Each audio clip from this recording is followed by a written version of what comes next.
Okay mga pips, so good morning. First long ride attempt natin ay mula Banlik, Cabuyao. Dito tayo ngayon sa may Barangay Look, Calamba. Ikutin natin. Tapos balik tayo ng Cabuyao. Sa highway naman tayo dadaan. So ngayon nakaka 5 kilometers na tayo. Naka full charge to kagabi para ma-try ko nga. Dapat kagabi punta kaming pamilya sa bagong munisipyo. Titingnan namin yung Christmas display doon. Ayaw ni Mrs. kasi gabi na, delikado daw. So ngayon dito tayo sa Barangay Look. Try natin kung hanggang saan ang battery nito. Naka level 2 lang tayo sa speed. Ayan. I-try muna natin level 2. At tingnan natin gaano katipid siya sa kuryente. Sama ko sila Mrs. tsaka si Baby J. So, dito tayo sa may Central 1 Elementary School, Calamba. Ang natatakbo na natin ay 8 kilometers plus 2 kilometers. Nakaka 10 kilometers na tayo mahigit. Nag-reset yung kilometer natin, yung mileage. Ganun pala yung mga e-bike pagka pinapatay mo yung susi. Nag-reset yung record niya ng kilometers. So ngayon alam na natin na kung gusto mo malaman yung kilometer reading ng natakbo mo, huwag ka magpapatay ng susi, kundi mare-reset yung record niya.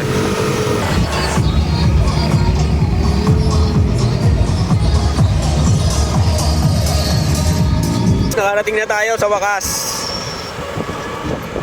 dito sa bagong munisipyo ng Calamba. Yan. Ganda siguro dyan sa gabi. Pero meron din dito yung may arena. Yun, Jose Rizal Coliseum.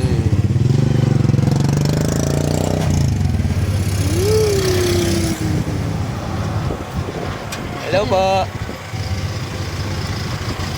Tatay. May rides po.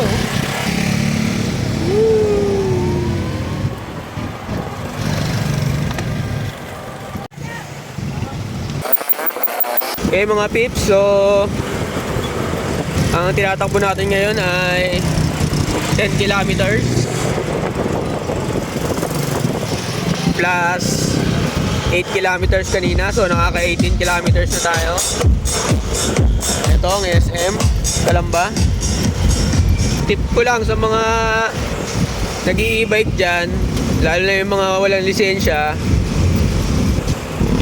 lagi kayo maging defensive driver. Dito lang kayo lagi sa gilid, huwag kayong gigit na kasi napakabagal ninyo. Pwede kayo mahagip ng mga bus tulad nyan.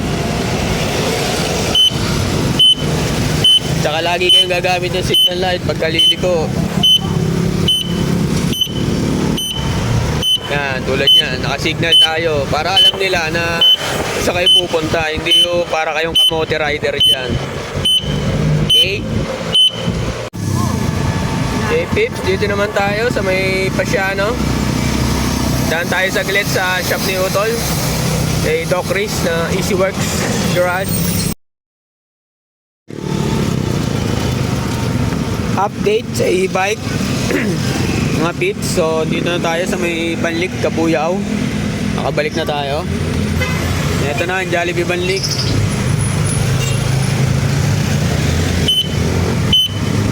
So as of now, naka 20 kilometers tayo. Simula doon sa pagkaka-reset ng kilometer natin reading. So 20 kilometers plus 8 kilometers Mamaya try natin gamitin pabalik ng Calamba. Kung aabot pa siya sa ilang kilometrahe.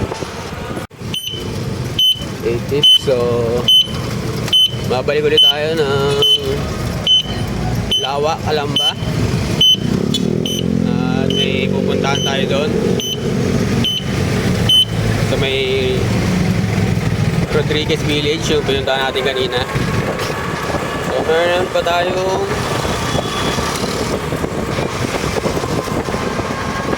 2 bars. Pero ngayong ma-under tayo, nasa 3 bars pa siya. At tumatakbo tayo ng 2 kilometers dahil nagpatay tayo ng switch ng motor. Kaya na-reset na naman sa 0-0 yung ating kilometrahe. So tingnan natin kung ilang kilometers pa ang abutin natin. Let's go! Meron tayong 1 bar. Tingnan natin kung aabot pa tayo. Blinking, blinking, blinking, blinking 1 bar. Oh, matarik pa to. Medyo pataas pero kaya pa rin. Okay guys, so 1 bar na lang tayo. Umabot pa tayo dito kahit medyo pataas. So kanina 8 kilometers o 9 kilometers plus 21 kilometers yata plus 6 kilometers ngayon. Okay pips, so ito ngayon si Given, ating e-bike. So naka-charge siya ngayon. Nag last bar na siya or 1 bar na lang siya nung dinala ko dito sa Barangay Lawa, Calamba. So marami kami napuntahan bago siya nalobat. So very good siya pang daily. Ewan ko lang pagkagabi na may gagamit tayo ng ilaw. Saka syempre mga signal lights, busina. Kung ilan ang consumption niya.